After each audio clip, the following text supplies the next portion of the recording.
Buenos días a todos. Voy a dar aquí unas pinceladas porque no tengo mucho tiempo. Sí, un poquito más adelante. Unas pinceladas de lo que es la inteligencia. Había pensado hablar a lo mejor de Crimea o tal vez un poco de islamismo, pero yo creo que vamos a empezar con algo un poco definido, lo que es la inteligencia y lo que es el espionaje. La inteligencia básicamente no es una cosa tan interesante como nos pueda parecer, sino que es el apoyo a la toma de decisiones.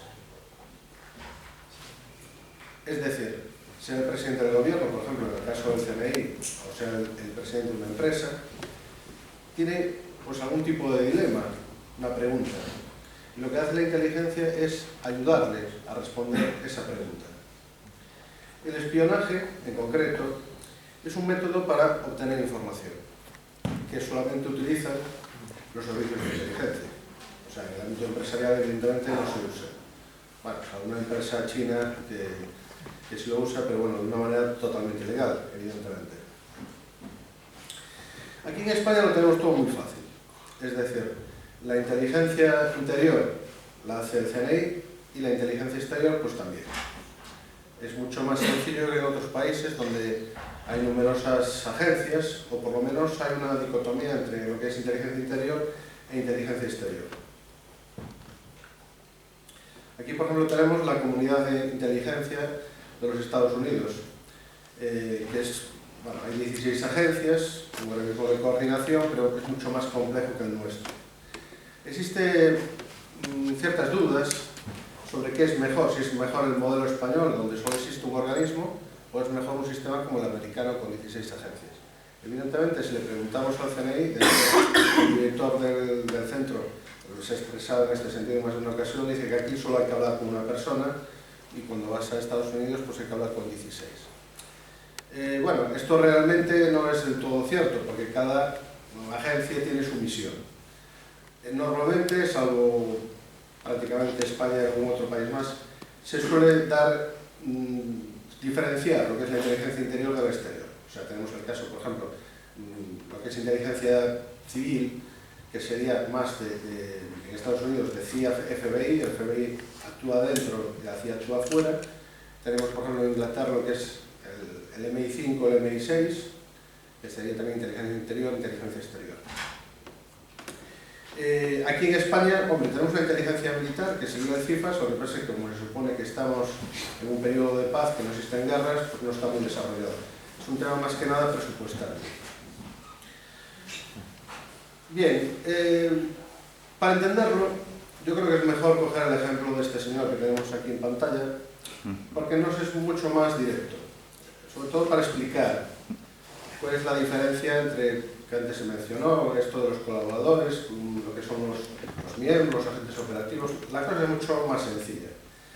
Realmente, aparte bueno, de lo que existe, o sea, los operativos en sí, que hacen misiones especiales, existe un trabajo de calle. De hecho, cuando se quiere entrar en el CNI, ya lo veis en la página web, que pone directamente en una categoría, un grupo A, que sería más o menos los de estudios superiores, y para el grupo B que no se desarrolla sería ya directamente al grupo C, que sería aquellos que no tienen esos estudios y normalmente son los que hacen más trabajos un poco de calle, ¿no? Yo creo que más de operativos y un trabajo de calle.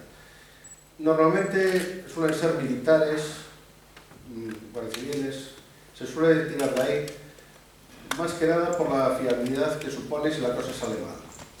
Así como los que tienen estudios superiores pues van dependiendo del trabajo concreto, es decir, por ejemplo, si necesitan pues, un economista o necesitan un informático, pues simplemente lo que hacen es, esos que tienen esos estudios, mirar si encaja en el perfil y si les puede interesar. Es así de sencillo. Y evidentemente pues, se pasarán probablemente, realizarán este trabajo pues, encerrado en 4 paredes, simplemente pues, aquel tema que lleva. O sea, no van a llevar, por supuesto, temas de calle. ¿Y por qué es mejor tirar de militares o de guardias civiles? Bueno, precisamente por si no pasa esas pruebas o por si no le gusta. Es decir, lo devuelves un poco donde lo has cogido. Es una cuestión de fiabilidad. ¿Qué pasa con los externos, por así decirlo? Bueno, los externos realmente es la parte más importante de un servicio de inteligencia. De hecho, la CIA, todo el mundo pues, tiene un montón de informadores, precisamente porque son aquellos que proporcionan la información que necesitas, no exactamente los que son, digamos, propios del centro. ¿Por qué? Bueno, pues hay un poco como el chiste del señor de Langley, que va al País Vasco a infiltrarse y demás, y luego al final resulta que era negro, ¿no? Pues, o sea, algo así, no sé si conocéis el chiste, es un poco la esencia. Es decir, infiltrarse en un sitio es bastante complicado. Lo que se hace en el 99% de los casos es convencer a alguien que esté cerca de esa información que te la cuente. O sea, reclutar gente, en otras palabras. Esos assets que tiene la CIA, esos activos, son realmente lo que dan el poder a los servicios de inteligencia. ¿Y cómo se hace? Bueno, pues se le ofrece algo, evidentemente. Dinero es lo más sencillo, pero bueno, a veces explotan los otros intereses que pueda tener. A veces un interés de rencores, de ideales, en fin, odios, amores. Hay que ver, cada caso es diferente. Por ejemplo, el lobo, pues precisamente era un informador. Hay que distinguir en un servicio de inteligencia lo que es informador del colaborador. El informador básicamente proporciona información, es así de sencillo. Información que, bueno, lo que se necesite en un momento dado. El colaborador, pues presta un servicio. Que puede ser un colaborador, pues un señor, por ejemplo, que abre una puerta en un hotel. Eso hace un servicio concreto, no está proporcionando información. Entonces, si queremos saber algo, por ejemplo, de lo que ocurre en Grecia, un tema muy interesante, claro, porque la gente dice, bueno, es que los servicios de inteligencia pues, se dedican a mirar ahí unos islamistas que son muy malos y van a poner bombas. No, los servicios de inteligencia les preocupan otras cosas.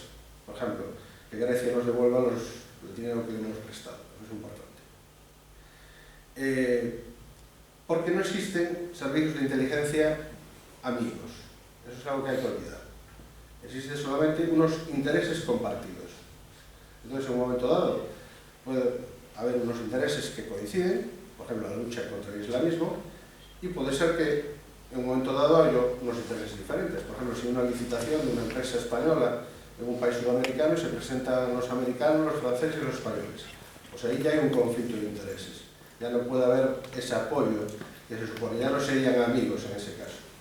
Evidentemente, si hay una reunión del Eurogrupo, pues todo el mundo quiere saber. Por eso le dicen, bueno, es que le han pinchado el teléfono a Merkel o le han pinchado... Claro, es que es normal.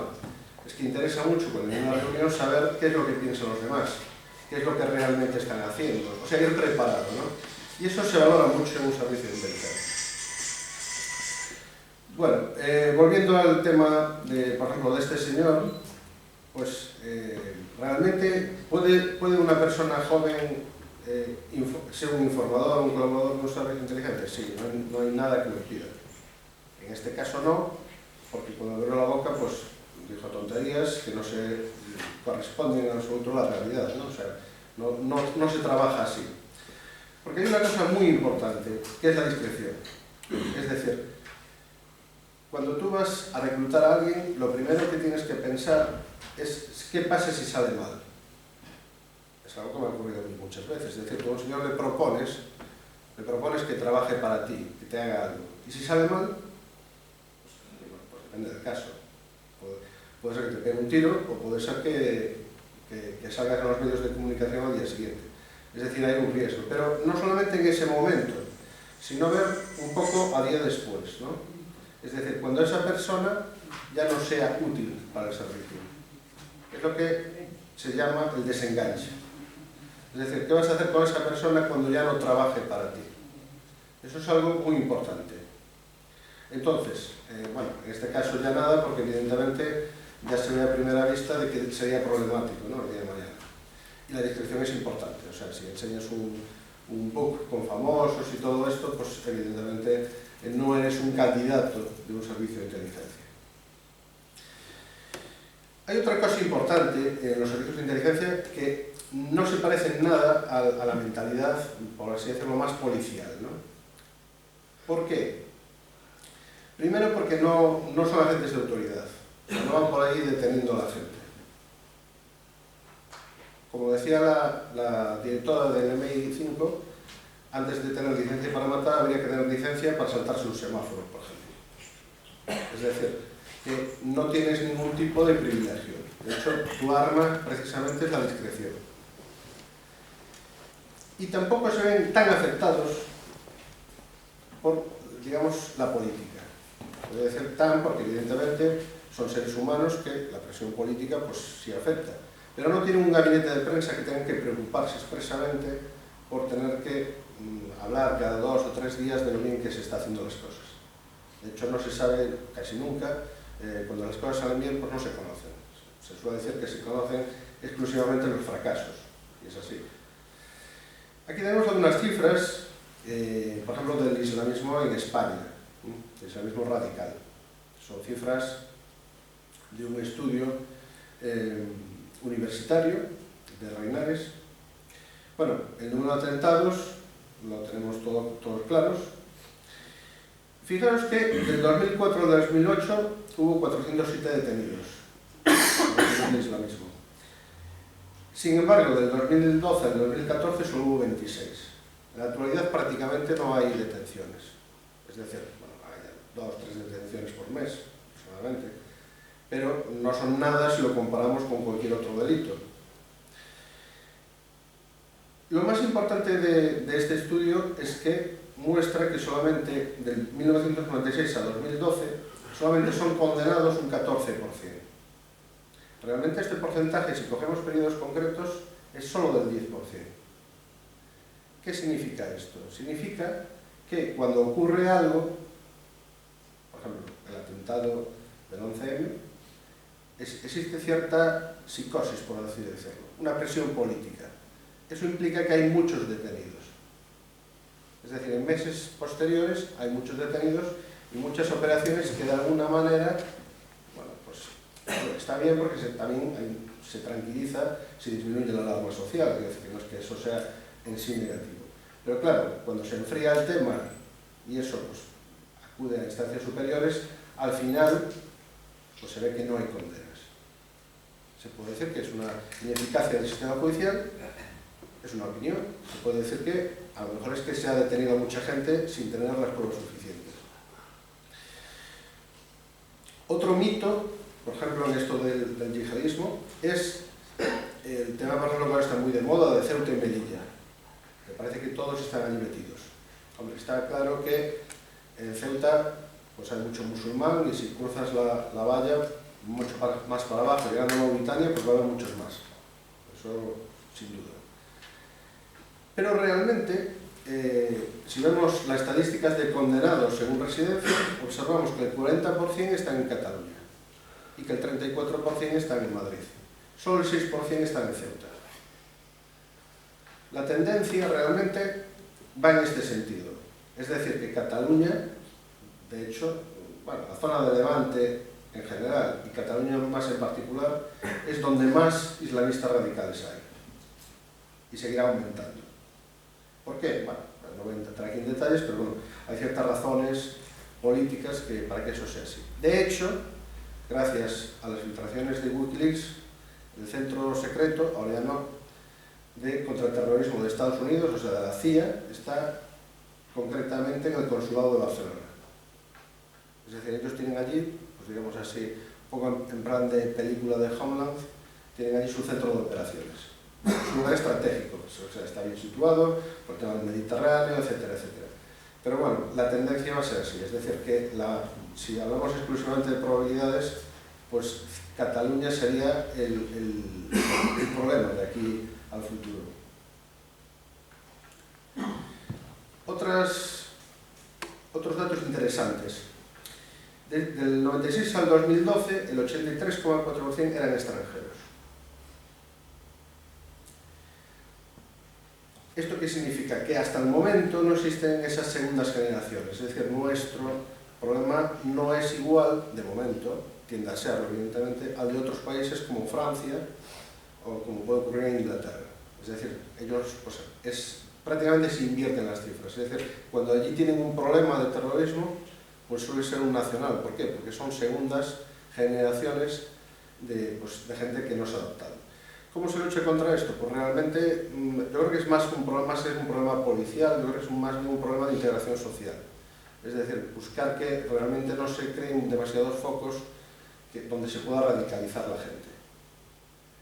¿De dónde se saca, cómo se estudia a esta gente? Es que una vez que están radicalizados es difícil. Por ejemplo, en el atentado con Francia, que uno de ellos se había pasado por la cárcel, en la cárcel era un preso modelo. Es decir, que ni siquiera puedes observar a los presos y cosas así porque no ves nada especial en ellos. Por países se ve que el 41% son de Marruecos, 26% de Pakistán y 18% de Argelia. Es decir, que a nosotros, de momento, nos preocuparía más, es lógico, nuestros vecinos. Es lógico por una cuestión estadística, simplemente por número, ¿no? Si hay muchos más marroquíes en España y hay muchos más musulmanes de esa nacionalidad, pues es lógico que los radicales pues también sean más. ¿Cómo se aplica la inteligencia en el ámbito empresarial? Bueno, este vídeo no lo voy a poner, pero básicamente hay una empresa, no sé si supongo que habréis oído hablar de ella, que es GoWes, que hace un año está valorada en bolsa en 1.400 millones de euros. Hoy en día no vale nada.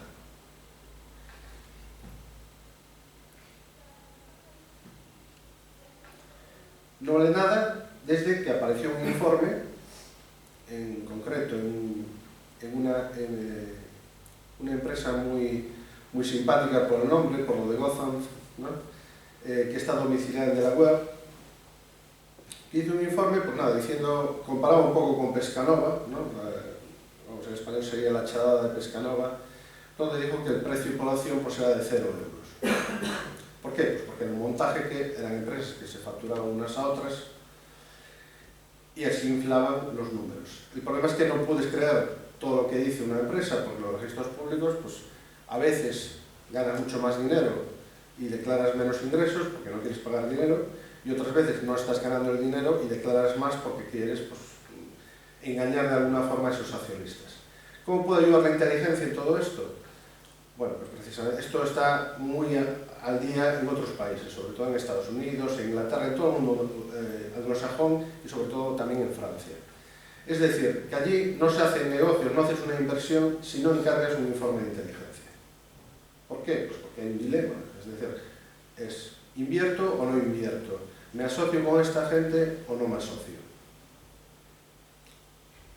¿Que de dónde se quita la información? Bueno, aquí no podemos hablar de espías, en el término, ¿por qué? Porque el espía de alguna manera tiene que incumplir leyes, no las propias. Oh. Entonces cuando dice el CNI, aquí se hace todo legal, efectivamente, tiene razón. También es todo legal cuando el presidente de Estados Unidos le dice, da una orden ejecutiva y viene un dron y mata a una persona. Pues es legal para los americanos, claro. ¿Por qué? Porque su constitución se lo permite. Entonces, dentro de España, el CNI tiene que acatar las leyes españolas. Fuera de España, pues es evidente que tienen que invadir la privacidad. El espiado pues, tiene otra visión, ¿no?, de lo que es la legalidad, evidentemente. ¿Quiere esto decir que, evidentemente, el CNI, por ejemplo, en Marruecos, en Afganistán, en países donde pueda necesitar algún tipo de información, pues obviamente interceptan teléfonos, obviamente invaden la privacidad de los ciudadanos de esos países, porque para eso están. Esa es la misión de un servicio de inteligencia. En la empresa, evidentemente, pues no tienes esos medios, no debes incumplir la ley y también suele haber un código ético. Entonces se trabaja más como un periodista, es un poco más de hacer entrevistas, o sea, hablar con gente y que te cuente cosas. Básicamente, la labor de un espía, investigador, o como queramos llamar, es siempre la misma. Es decir, es tu capacidad para convencer a alguien para que te cuente cosas. Porque eres simpático, porque le has pagado, bueno, por la razón que sea.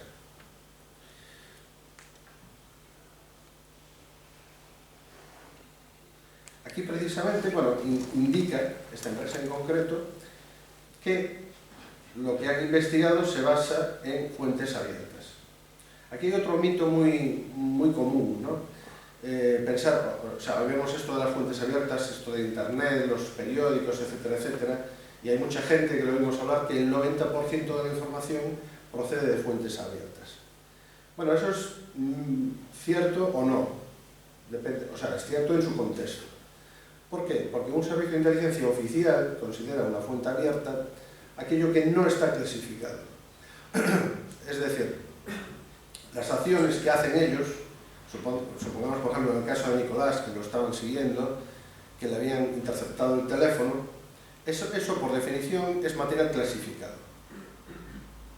Ahora bien, si un agente del CNI se entrevista con alguien, por ejemplo un experto universitario, esa entrevista podría ser considerada una fuente abierta. Evidentemente también lo que hay en internet, etcétera, etcétera. Entonces, desde ese punto de vista sí es cierto que el 90% de la información se puede obtener de fuentes abiertas, y ese 10%, eso que es clasificado, pues es una pequeña parte, pero la más valiosa.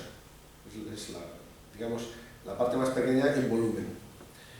Pero realmente, en el ámbito un poquito más abierto, se considera solamente que un 40% aproximadamente procede de esas fuentes abiertas. Porque ahí, cuando hablamos con la gente, pues eso sí serían fuentes abiertas para nosotros.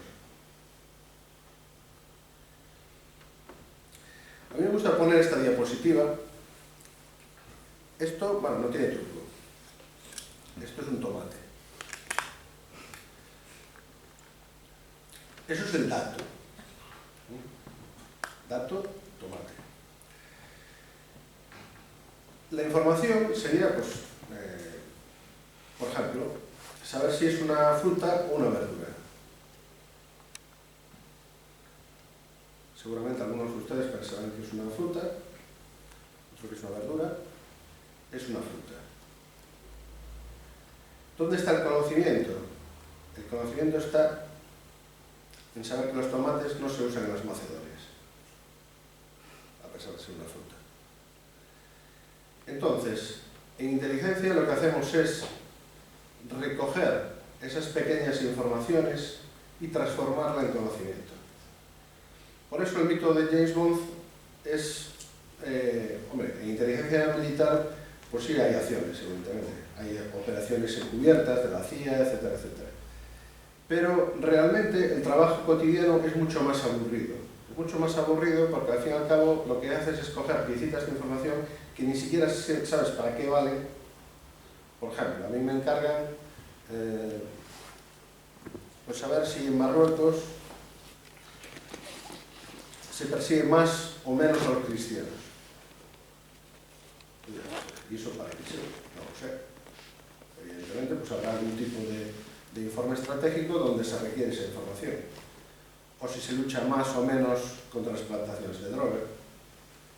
Normalmente no es que haya un destino común, simplemente que se hacen información estratégica, o sea, inteligencia estratégica. Saber cómo evoluciona una situación, si hay más o menos descontento. Evidentemente yo no puedo saber a dónde va todo eso. Es decir, a lo mejor hay una consecuencia indirecta porque hay un analista que dice, bueno, pues si se lucha menos contra la droga, pues significa que hay menos desempleados porque están allí cultivando hachís, y eso pues a lo mejor beneficia o perjudica. Puede ser justo una lectura contraria. No lo puedes saber. Otras veces sí lo ves. Porque, por ejemplo, si das una información de un barco que va cargado de pakistaníes y que viene a la costa española y ese barco lo pagan, pues hombre, ya lo ves. Dices, hombre, pues ya sé que esta información sí veo el resultado. Es muy común, por ejemplo, proporcionar teléfonos de interés, ¿no? Y aquí quiero matizar una cosa que es interesante, que es el uso de las nuevas tecnologías. Aquí se entiende muy bien en las agencias americanas porque ellos tienen la NSA por un lado y la CIA por el otro. La NSA pues, se dedica más o menos, bueno, a los temas informáticos, tienen antenas, satélites, etcétera, etcétera, y lo que hacen es coger información en bruto. Pero aquí le tienen que pinchar el teléfono. Porque, vamos a ver, vale, tienen la capacidad de escuchar cualquier móvil de España, pero ¿a cuál en concreto van a escuchar? Porque no los puedes escuchar todos. Seguramente los grabarán muchísimos, unos cuantos miles, pero cuál en concreto tienen que escuchar. Pues precisamente para eso, los agentes de la CIA son los encargados de discriminar, es decir, de darle las pistas, ¿no? Es decir, la NSA actuaría un poco de herramienta, es una herramienta que proporciona información en bruto, mientras que la CIA es más el factor humano, es más la red de espías. Por ejemplo, a mí me encargan teléfonos de personas de interés. Personas, pues que, eso, en Marruecos en concreto. ¿Para qué? Hombre, es evidente que es para monitorizar esos teléfonos.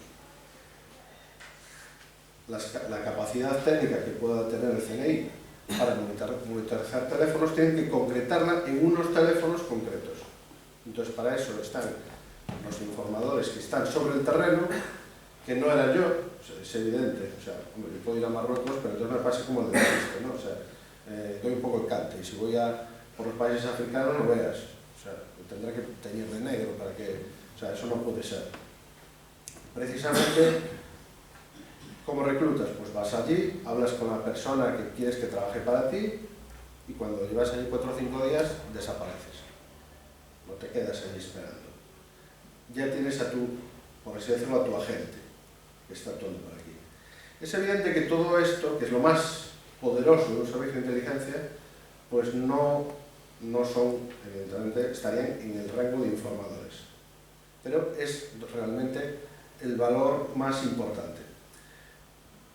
Bueno, más importante en lo que se refiere a la captación de información sobre el terreno, porque luego, evidentemente, está la fase de análisis dentro del ciclo de inteligencia, que es ahí donde se concentra esa información. Por eso lo llaman ciclo, porque realmente los analistas dicen, bueno, muy interesante lo que me has dicho, pero me faltan estos datos. Entonces volvemos a empezar. Se trazan otras directrices para recoger otro tipo de información. Se la vuelves al analista, vuelve a empezar. Todo es importante, evidentemente, en un ciclo. Este gráfico es precisamente de dónde sale la información digital. Bueno, es que en este momento estamos en un poco en la edad de oro, en ciertos aspectos de lo que es recoger información, porque más que interceptar un teléfono,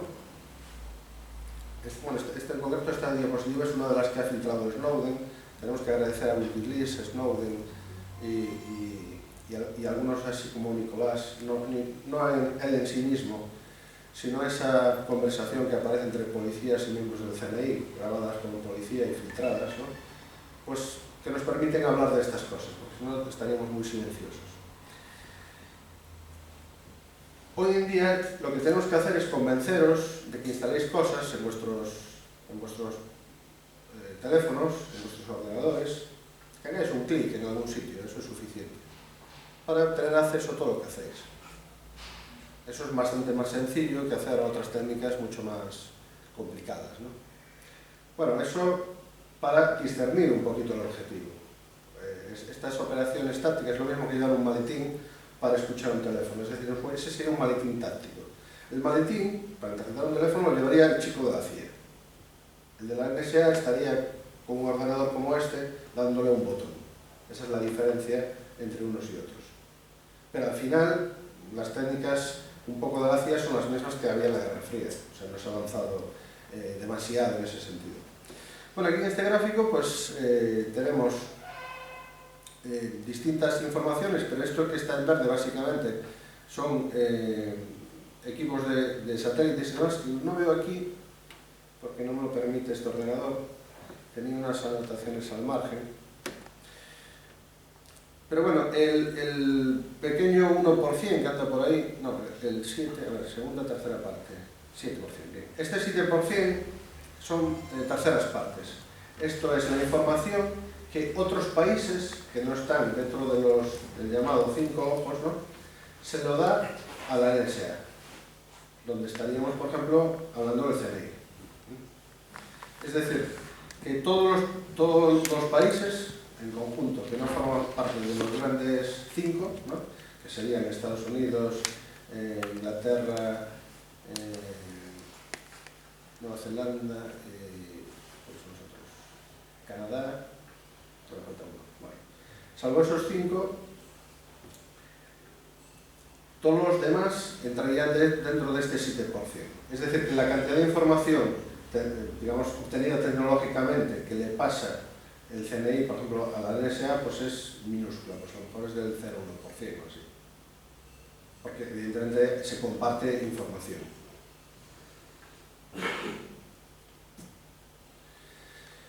Bueno, esto me lo voy a saltar, que es un poco de los ciclos. Aquí tenéis un gráfico de cómo se obtiene la información. Información, aquí pone clásica, que es el típico agente de la CIA, los informadores, todo esto que os he contado.